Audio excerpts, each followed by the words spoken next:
I really want to be the best in the world. And if not, I will be happy with one of the best in the world or even the top 20. But as long as I do reach my potential, I know that I'm going to love it because I'm doing my dream job.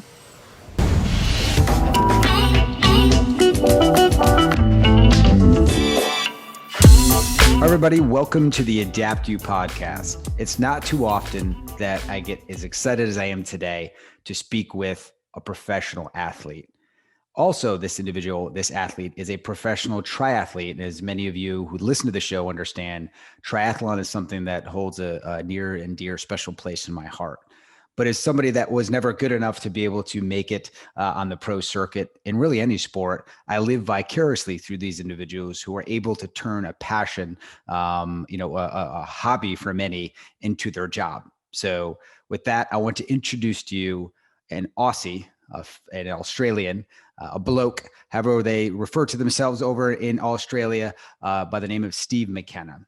So his first triathlon was in 2015, not that long ago, where he discovered his passion for triathlon following a broken leg that he got playing Aussie Rules Football. And if anybody has ever watched Australian Rules Football, you'll come to realize that is an incredibly brutal sport. It's like American football with lots of collisions, but no pads. These guys are studs, right? So incredible athletes. After 15 weeks on crutches, imagine that, 15 weeks on crutches, he began the rehabilitation of his leg, which involved stationary cycling and swimming. So during this time, he sort of rediscovered his love for endurance sports and came to realize that what he really wanted to pursue in life was competing at an elite level again. So with this in mind, within a short period of time, within 12 months, he gained a professional license in long course triathlon. So just coming off crutches, a year later, he goes from being somebody that's skipping around on crutches to being a pro, which is amazing. Shows and is a testament to his true athletic ability and his work ethic.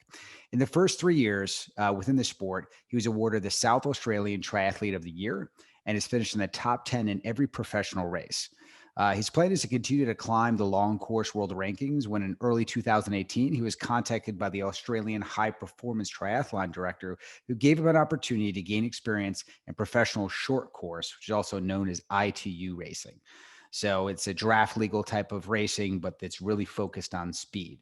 And as a developing triathlete, that's something that's great to work on. So in 2019 was really his breakthrough year.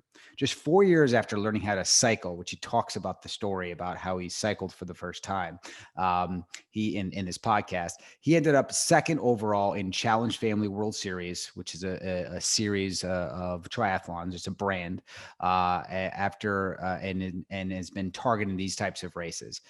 Many in the triathlon community are starting to ask, who is this bloke, right? Who is this Aussie who's taking the scene by storm, that's beating these pros that are well-known and is come seemingly out of nowhere? You got to keep an eye on Steve Mckenna because he's absolutely crushing it right now. Well, this Aussie has recently decided that if he's going to take the island, he needs to burn the boats.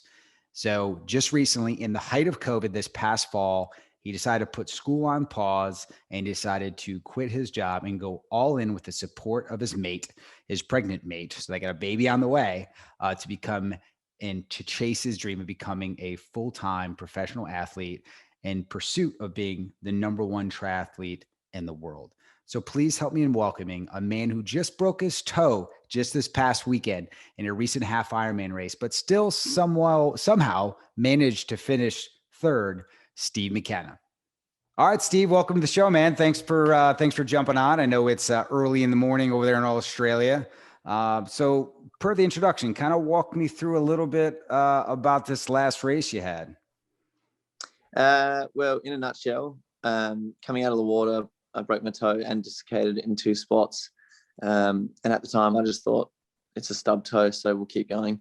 It did hurt a lot at the time, but then because it was so cold, it kind of numbed a little bit. And then I finished the bike. It was uncomfortable and not too painful yet. And then getting the shoes on was like, no, maybe it's not just a stub toe, but we'll keep going.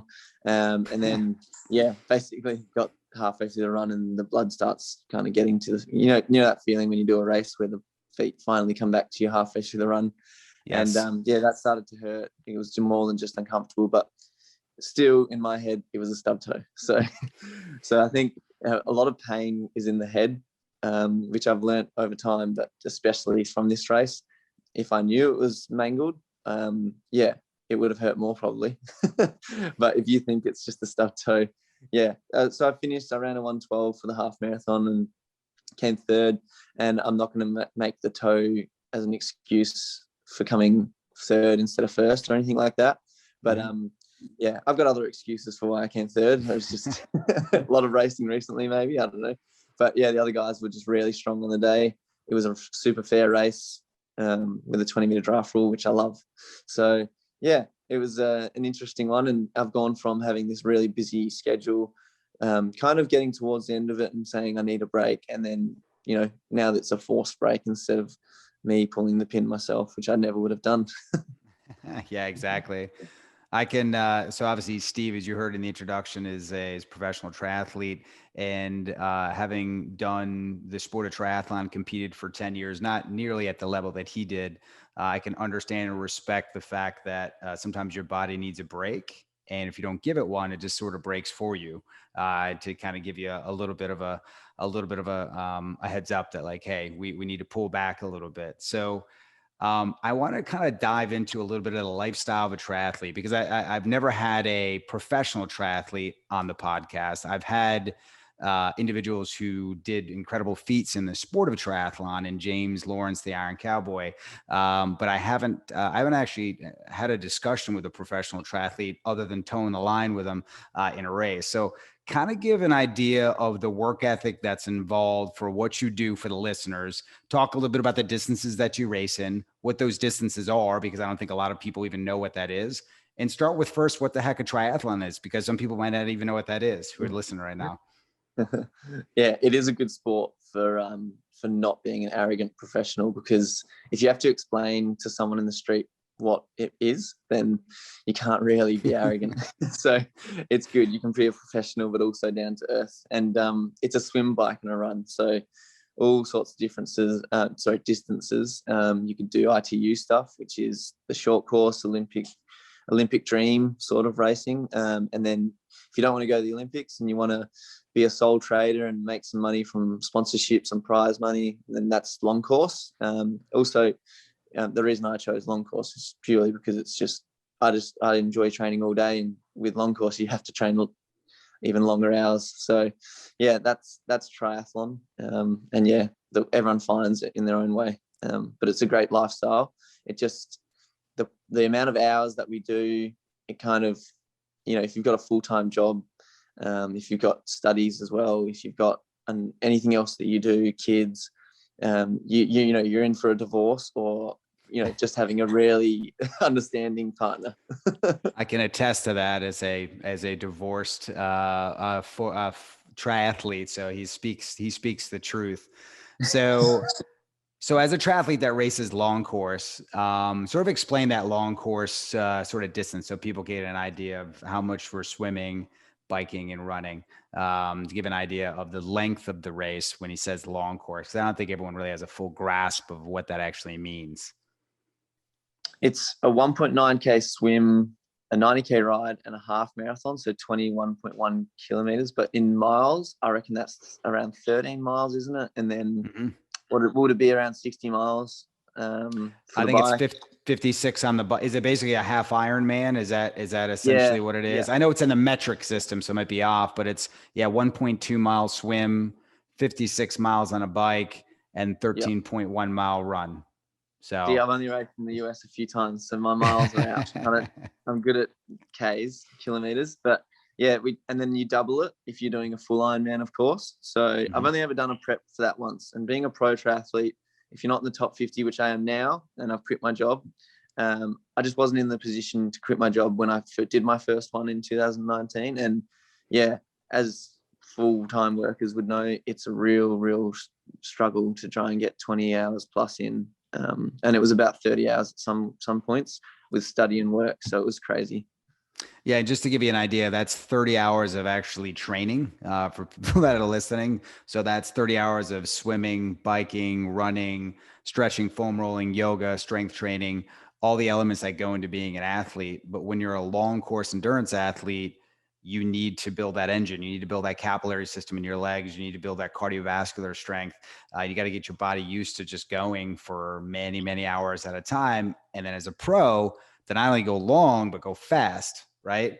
So, and combining those two together is very challenging. So walk us through like a typical day in the life of Steve the triathlete.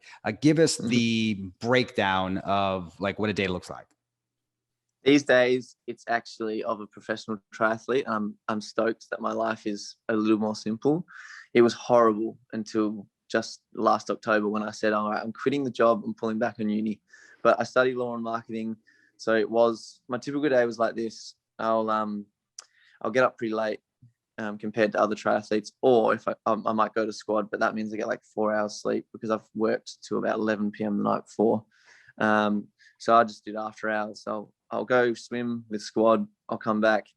It'll be like 7:30 a.m. and I've finished an hour and a half swim.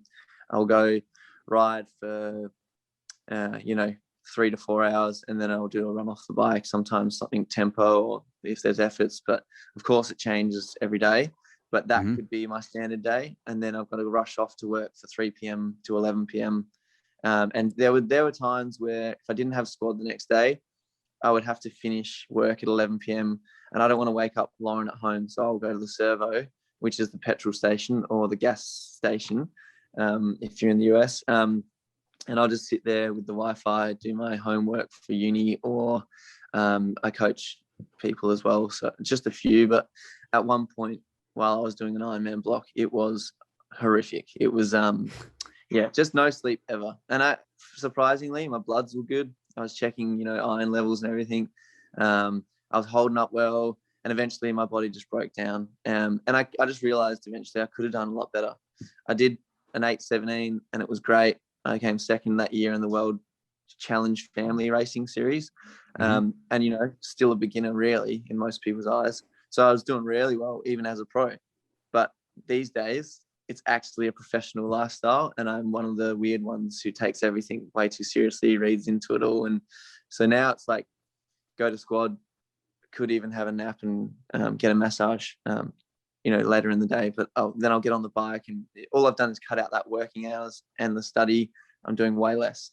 I'm not full-time student, and I'm not full-time worker anymore. So life is a lot more simple. I'll get all the training you can imagine every day, 4 to 6 hours, and then I'll just chill out in some recovery boots or something, doing my coaching and a tiny bit of study, a few emails, stuff like this, maybe a podcast every now and then, but not, I don't proclaim to be this well-known name yet, so there's not that many podcasts. But that's my day. I'm just training and recovering, thinking about how to recover better, trying to sleep. I turn the phone off at 6 p.m. now so that I just don't get drawn into touching it at all past that time. And I'm like wanting to go to bed at 8:30 p.m. now, and it's all possible. And I'm performing way better, training way better, busy schedule with the races lately, probably busier than anyone in the world with 7 races done this year already. And they've all gone well. I just need to, I can have a better balance than that, of course, but I'm not taking races for granted at the moment with what's happened lately. So yeah, that's it. My days are actually as a professional athlete now. It's really nice. No, that sounds a lot better than what you described before. Crack it open the laptop with the Wi-Fi at the local, gas station, eating gas station food probably, Yeah. Which as a triathlete, I'll say you can pretty much eat whatever the heck you want. Right. But that sounds like a much better lifestyle. So it's interesting. You said you turn your phone off at 6, which is just the discipline for those who are listening. Think for those who are listening, how challenging that would be for you to just turn off your phone at 6 p.m. Right. How challenging was that for you? And you told me when we first started talking why you do that. I think that has a little something to do with the misses. So obviously the influence of a very strong-willed woman can obviously help improve our performance. Yeah. So as he is expecting a newborn here, and now when are we expecting? In July, we're expecting.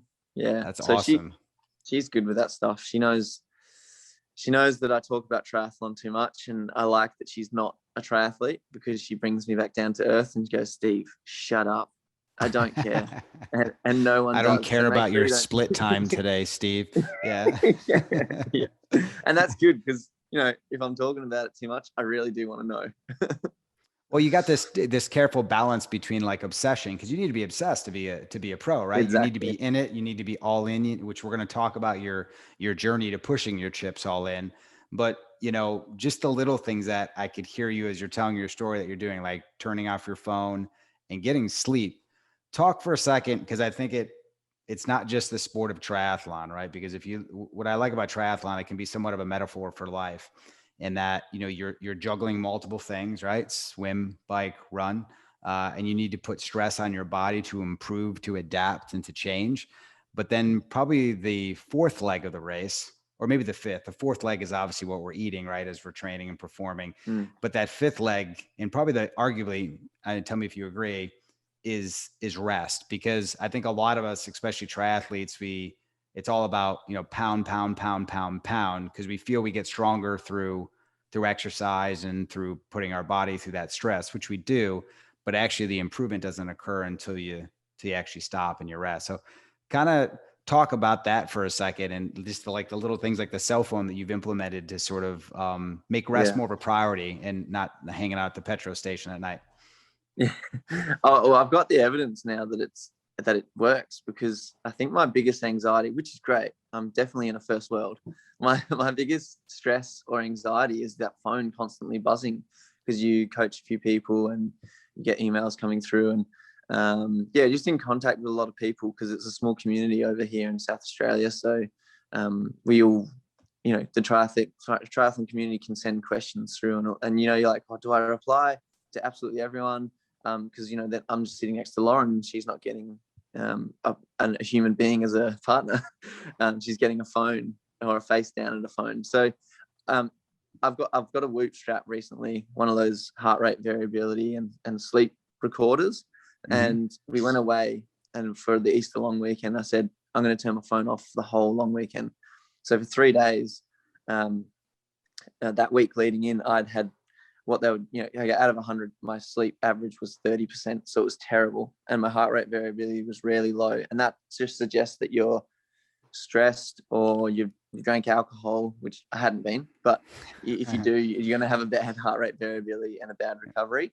And then it also could, if you train later in the day. But I hadn't done any of those things. The only thing I changed when I went away was turning off the phone. And I went to 90% recovery for 3 days straight. I turned the phone back on after the Easter long weekend, and immediately my sleep was crap again. So it was really good to confirm it for sure, because it was always a hunch, like, yep, sleep's important, and this phone is the enemy. And it is. I know we need to use it. We need to communicate. My job is half social media now and half triathlon. So I need to use it, and I need to get back to the guys I coach. I need to call them. But at 6 p.m., it's going off, because I need 2.5 hours. It's like it lifts so much weight off my shoulders. I turn it off, and I don't know these messages are coming through that I might need to reply to. And I don't know there's emails that need to be replied to right now, because realistically, the world won't end if I don't reply to that person or that email immediately. So I'm learning that as well. So it's great. There's no stress. It's just boom. Well, if there was something to reply to, I can't, because it's off. That's amazing. It's such a simple thing, because I think, with cell phones, you're right. It commands our attention. It doesn't give you an opportunity with your mate to sit there and actually have a conversation versus an interrupted conversation. We've all been guilty of that. I know I have. You go out to dinner and you see two people sitting at a table having a discussion, and they're not having a discussion. They're having a discussion with their phone. They're not even talking to each other, and they're allegedly went out to dinner together.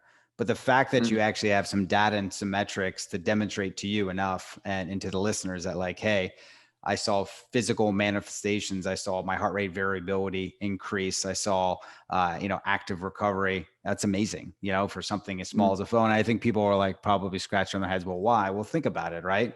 You're not staring down at that blue screen. You're not worried. Your mind isn't continuing to spin. You can actually give your body a chance to do what it needs to do, which is to repair itself and to recover. You've removed the noise, right? Mm. And I would imagine it probably has had a positive effect on your relationship as well. Yeah, for sure. We always tried. We never take our phone to a restaurant or anything like that. And during dinner, no way, because I'll get massive glares if I even look at the phone. Stuff like, and we'll have a drink or whatever, and we're not looking at the phones. However, it's just hard to avoid. Like every now and then you go over to the phone, and then you're standing there. You think you're going to be there for 30 seconds, but you reply to like 10 people, and all of a sudden you're like, oh, I'll check that out quickly. It must be done now. So yep. It's so stressful. I don't know, because I hate that I'm on my phone. Maybe it's worse for me than other people, but it really stresses me out that I'm standing there, and I just can't get off of it. So it's been amazing. I couldn't believe the difference in sleep that I had. I felt incredible having turned the phone. So now I'm doing it, and yeah, it's definitely working.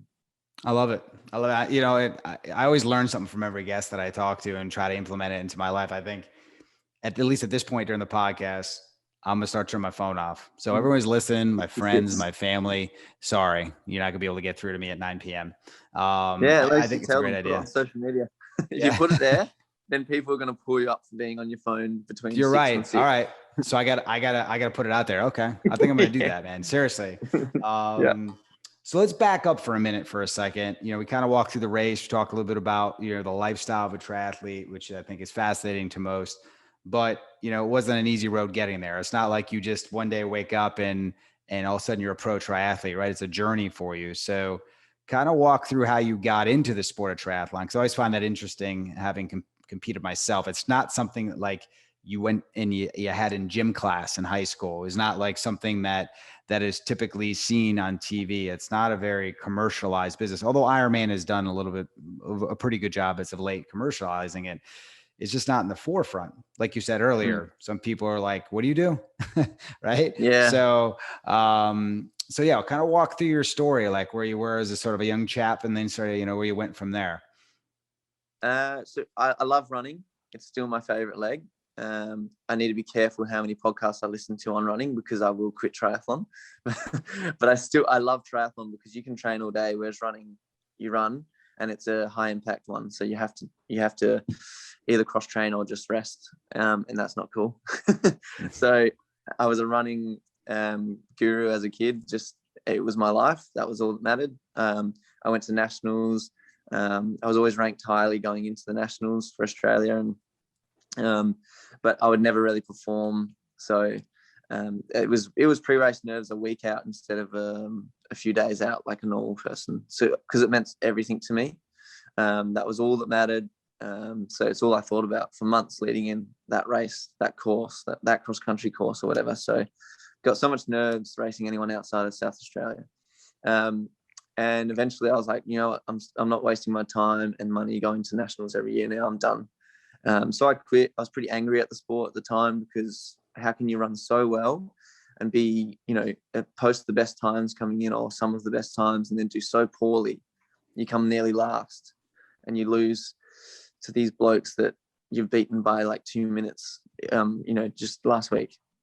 So, in your South Australian team, that come over. So anyway, went to footy, played footy with my mates, which is AFL, Aussie Rules Football. Just drank beer and played footy and was like, I'm going to get my law and marketing degree and that'll be that. I'll go back to running, but I'm going to need some time before I can do it at an elite level again because I need to get some perspective. And I gained it and I really wanted to go back to it, but my group of mates are so close and so is the footy club that I was at. That's really hard to get a good enough excuse to leave. So anyway, I broke my leg really badly in a game. Let me pause you for a second there. So explain Australian Rules Football because I've watched it. In fact, I just showed someone yesterday because I knew we were having this conversation, like YouTube clips of it. We don't see it in America. In America, American football, we are a bunch of sissies compared to Australian Rules Football. Because basically the way I see it, when I look at it, it's like American football, full on hits, but you have no pads, no helmets, right? I mean, it is got a little bit of rugby in it. It looks like, but it mainly looks like football, and you guys just literally crush each other, and you're wearing nothing, right? Yeah. The thing is, we're lucky we've got more space to work with. So, and we're not running at each other head on as much as you guys and as much as rugby. So I do still see your sport as having as many injuries as ours, but we do get hit from all angles.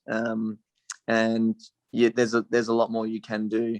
But there's some safety precautions these days. It's getting softer. Is it? But yeah, but Yeah. it's the same shape ball. We just kick it.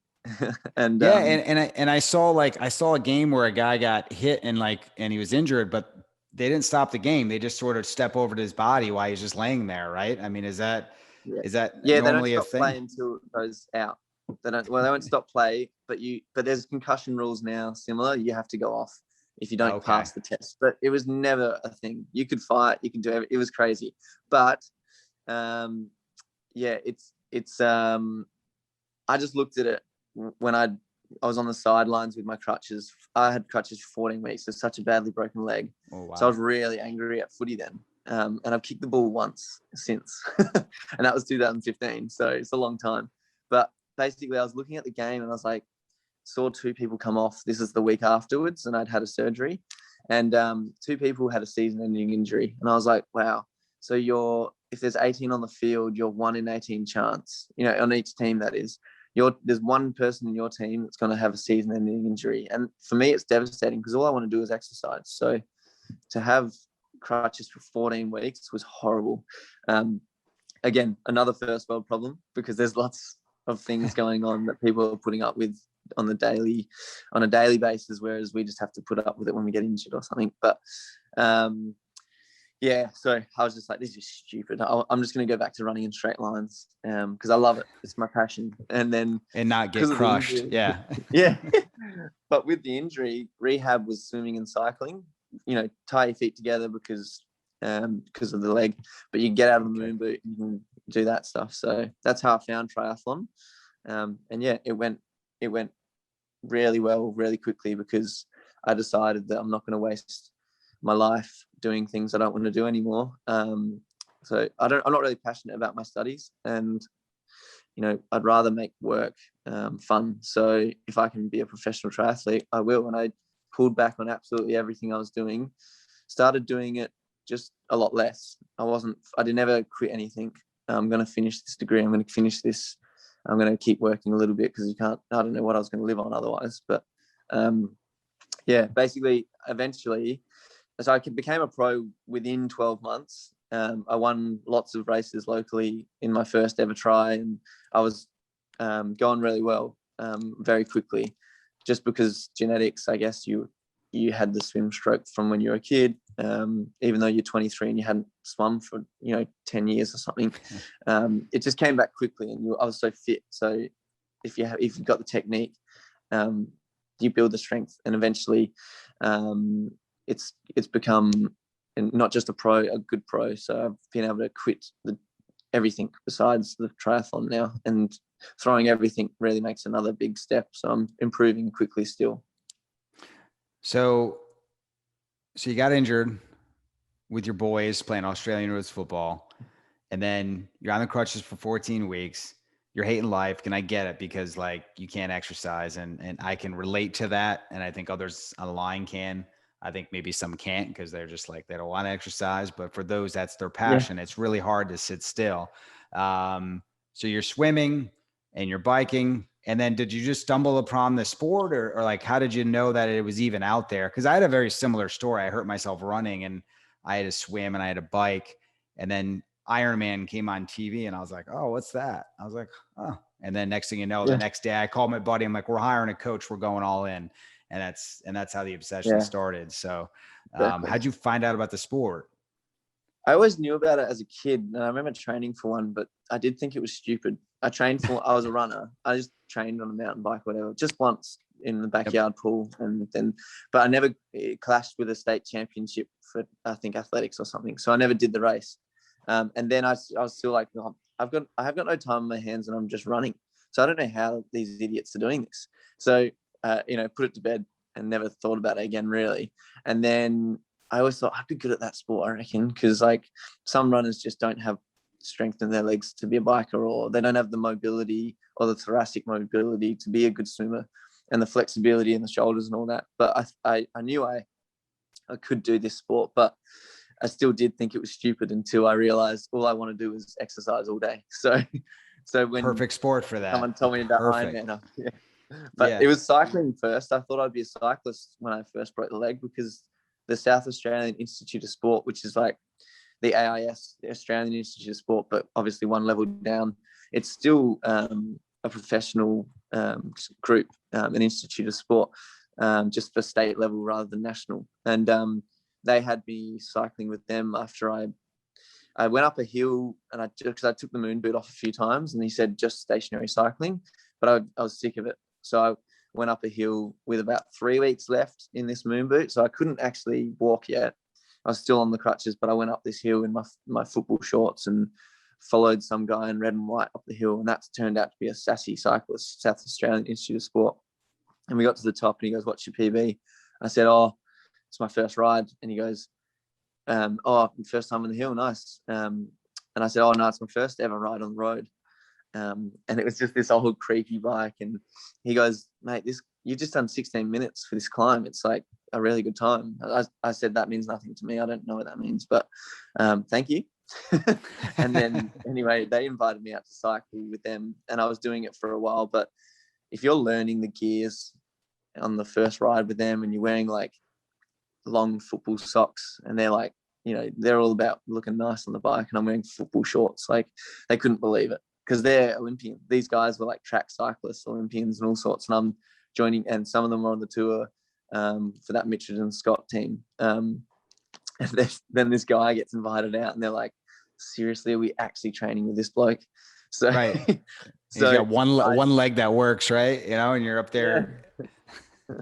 But I came off the bike in that first month like heaps of times. I didn't know what I was doing. Like thrown into the deep end. They're like descending these hills on training rides, and I'm having to follow, and I'm turning the corner with my leg down. So I came off like that. It's just so basic, but they threw me right in the deep end, and I was like, "All right, I can't do this." So when I was like looking for an excuse to like, "Oh, maybe triathlon's good," because the doctors goes, "You can run now." So I started running 3 times a week because I love running. And the head coach goes, "Oh, you have to stop that. It'll ruin your bike legs." And at that point I said, "Well, that's it. I'm out then. Maybe triathlon's for me. And it's safer." So I went full on. Like I was like, I'm going to be a pro at this. And I just, from day one, I won my first triathlon I did locally.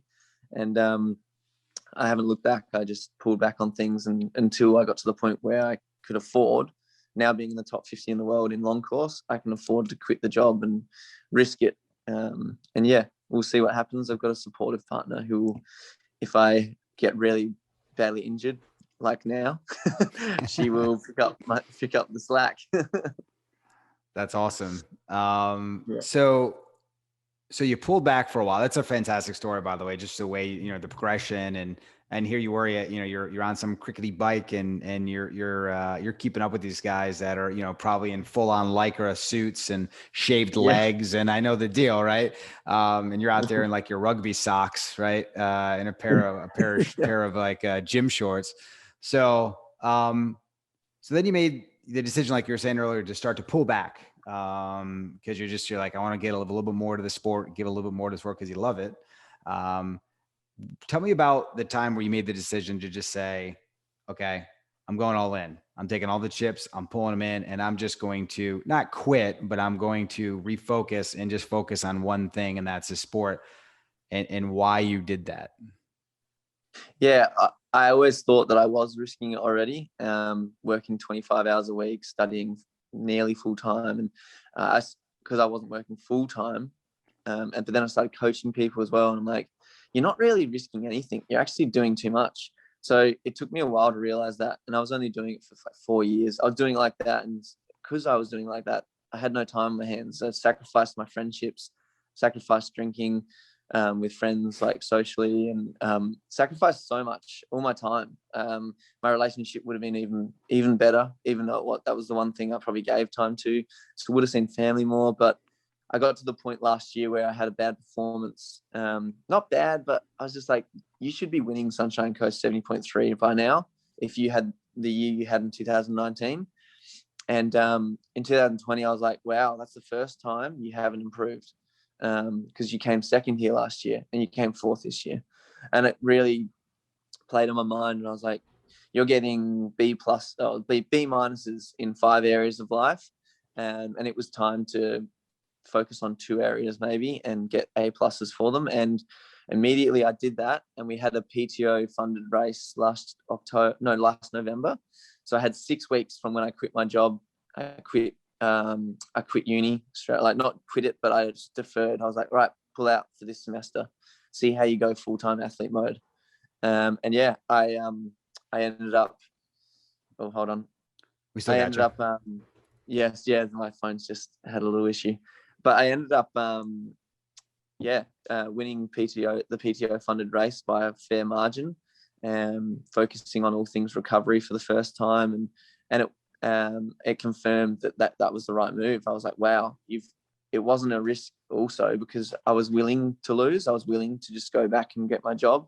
I was happy struggling that much, but I'm so happy I took the risk to pull back on everything completely. And it was like 6 weeks, you made no money. You risk, if you didn't have a good race, like now you're in debt. Yeah, so, you didn't get paid. Yeah.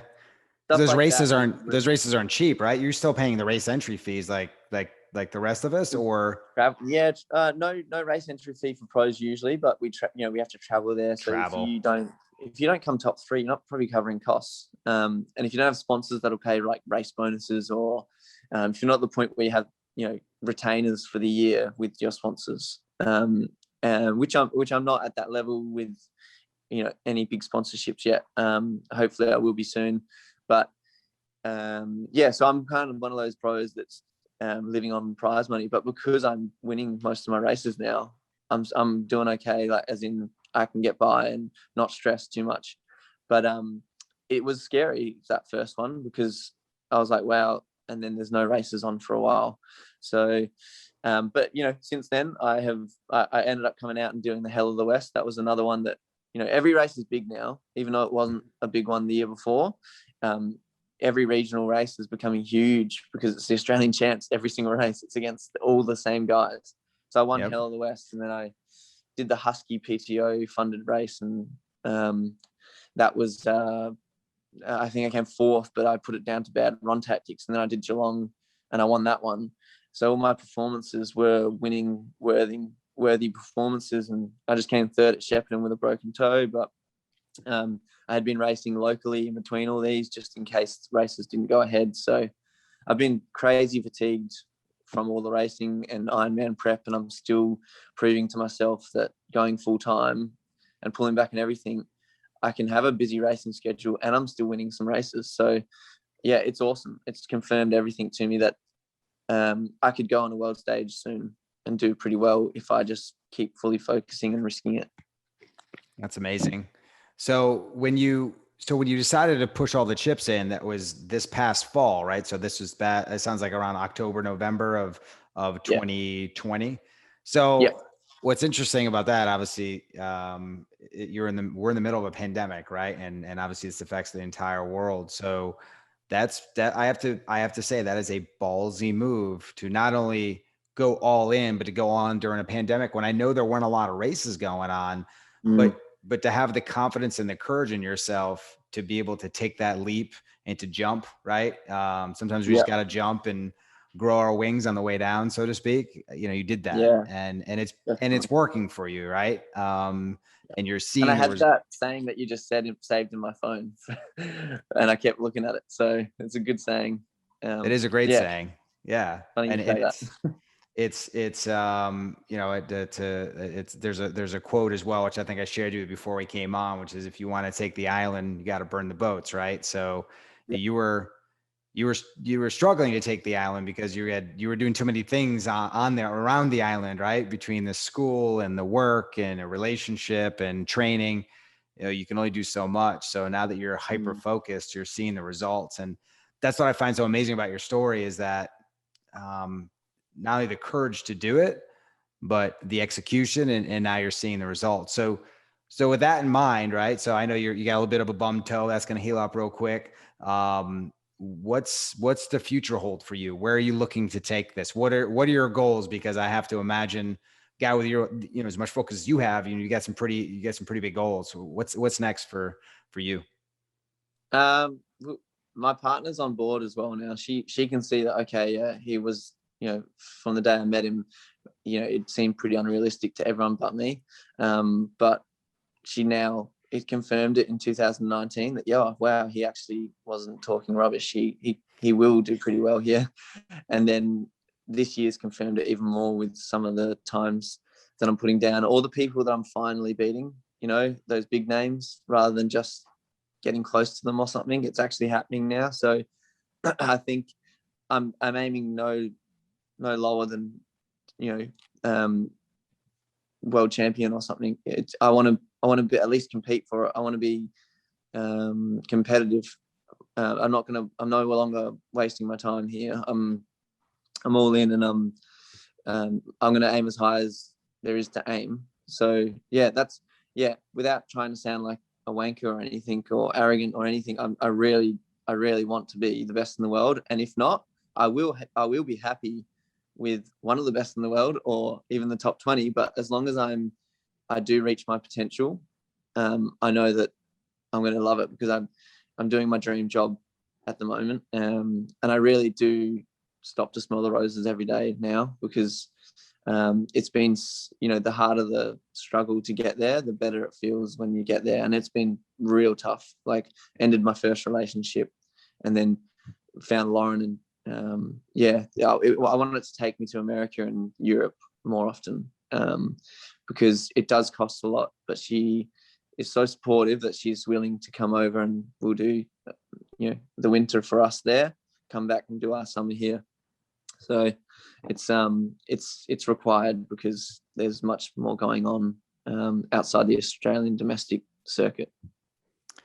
Yeah, it's funny. There must be something in the water over there in Australia. Some of the greatest world champions have come, from your country, like Mckenna and Crowe and some of these guys. I might be dating myself. Ironman world champions that have done real well, that I had a chance to race with side by side in Alcatraz in San Francisco.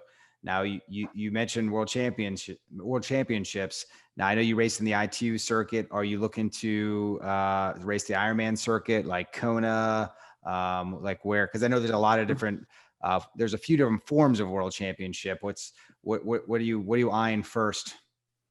Yeah, I reckon the middle distance stuff. So anything that the Professional Triathlete organization comes out with, Challenge Family world champs, Ironman 70.3 world champs, and definitely Kona eventually.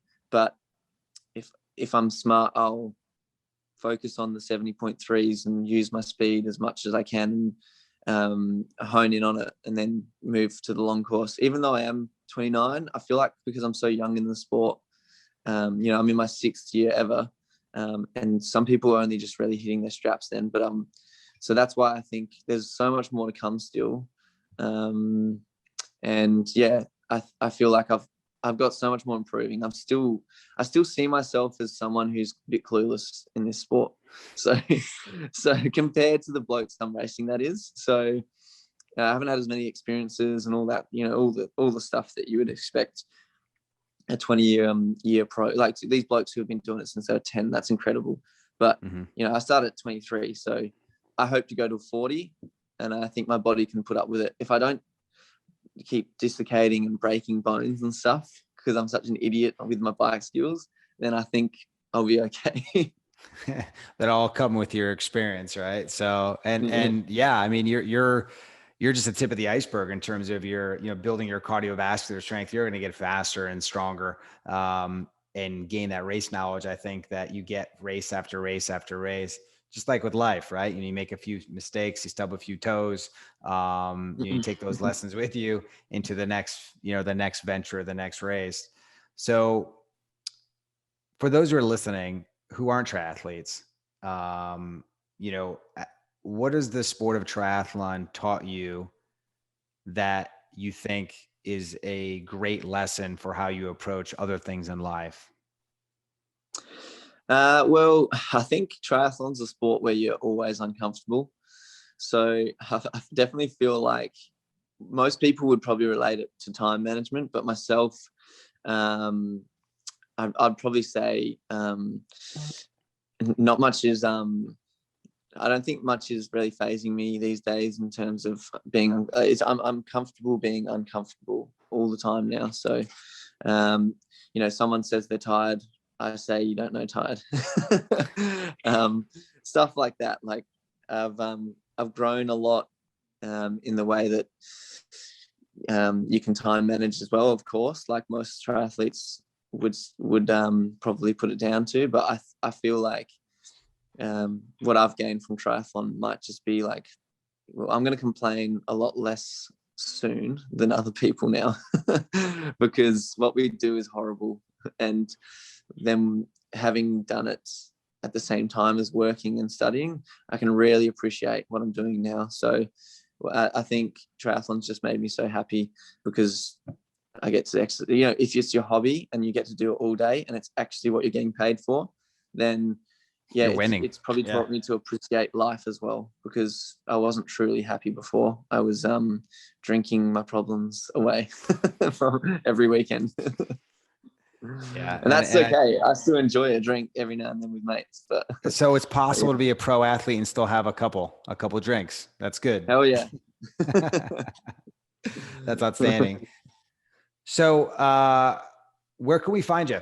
Obviously, you're a rising star in the triathlon community. You're continuing to excel in a sport that there's only going to be more and more races that are opening up as this sort of COVID issue seems to be diminishing. Where can we find you? Where can we check in with you and keep track of you and watch your progress? I think Instagram's the main one for me. I don't use Twitter or anything else. Facebook, I've got a Steve Mckenna professional triathlete page, but on Instagram, it's just Steve Mckenna _. And yeah, I post everything there. I overshare, but probably get better at not sharing at night now because 6 p.m. is the phone's off. So if you're going to message me, you won't get a reply after 6. Yeah, no, so that's awesome. And you have a website as well, correct? I do have a website. Yeah, that's updated pretty regularly as well now. Yeah. Awesome. And what's that website? SteveMckenna.net. Yeah. Awesome. Yeah. Awesome. So hopefully we've got some people listening to the podcast that are fellow triathletes that want to continue to follow Steve. Sponsors, get this guy some sponsorship so he can continue to crush it. Not that you need it because you just keep winning races, but it certainly doesn't hurt. I mean, I'm stoked with the people who have supported me currently and in the past, because they sponsor me based on potential. So that means so much more to me anyway. To go, this guy will be good and actually believe what I believed. So yeah, I just don't have the massive sponsorship that's going to make you, and I don't deserve it yet anyway, so that's fine. I'll go do the world champs a few times and I'll prove myself. But yeah, I'm just stoked with the support that I've got, because it does allow me to travel to the races. Because I do have some monetary support from these sponsors now, and they're amazing. And I'm choosing sponsors that are actually going to benefit my recovery and my performance as well. I'm only choosing sponsors I actually align with morally and align with in terms of performance enhancing. So yeah, they're all incredible sponsors, and they're all on the website as well. So I would try those. But yeah, I only say the lack of massive sponsorship where you go, right, I can not make any prize money this year and I'm not stressed. And that's obviously not the case when you're just, essentially starting out with your pro career. Awesome. All right, last question. Obviously we've been on chatting for about 45 minutes. If there's one thing that people could sort of take away from this podcast that you've discussed, or even something you didn't bring up, just didn't come up in conversation, but there's one takeaway, kind of like how you just focused on one thing, that they would take away from this, what would that be that people can apply in their life to become a better version of who they are? I think it's definitely phone use. It's the most recent gain that I've made, and it's just in my head big time as well. So that's what I would definitely tell everyone to. I've done a post recently. I went away for the Easter weekend. Look for the date of the post. It gives you the evidence. It shows the horrible sleep leading into 3 days of amazing sleep. And I'm not sure if it shows the days after, but they're all terrible again. So it was incredible. My days were the same. I did my coaching. I did my emails. I trained 6 hours each day. The only difference was that my phone was off the whole time. So yeah, give the people around you a heads up. And if you're a social media person, put it out there, and people won't message you after 6 p.m. anyway, because they know that you told them your phone's off. Yep. And they won't expect a reply. But it's seriously the biggest stress reduction I've ever had in my life. Sometimes I was just getting so angry at the phone because I was like, stop buzzing, like all notifications are off. Why do I still look at this thing? So it's addictive. Yeah. So I'm happy to look at it all day, because we do need to, with the jobs that you have and whatever. You may make calls, texts. However, at 6 p.m, I'm going to get my life back and, enjoy the next 3 hours before bed or something, without any distractions at all. So that's what it does. It eliminates any distractions that could possibly come up. That's amazing. So as a professional triathlete, somebody who's all about performance, turn your damn phones off, people. So I'm going to take this and I'm going to reach out to you in like a week, because I actually have a bed that actually measures my heart rate variability, my breathe rate, my pulse, all that stuff. The bed actually does it. So I'm going to see if I have the same metrics, and we'll compare, because I'm very anxious to see that. Anything I can do to improve performance. Yeah. I'm all for it. So thanks for sharing that, Steve. Thanks for coming on, sharing your story. We wish you all the luck as you continue in your journey as becoming a world champion. Thank you. Thanks for having me. It's a great welcome. Show. I've listened to a few of them since you got in contact with me. And awesome. It's very motivational. Thank you. Thank you. Hey, everybody. Thank you for listening to the Adapt You podcast today. Our goal with this show and all of our content is to deliver you the guests and the respective knowledge necessary to help you change something in your life. Everyone who listens to this show has something they want to affect and something they want to change. And our goal is to help give you the knowledge necessary to take you down that path on becoming the absolute best version of yourself. If you like what you heard today, please tune in to all of our shows, and also check us out in social media. You can find us on Instagram, on Facebook, and check out our website and have some great content on there as well. So thanks again for listening, and we'll see you on the next show.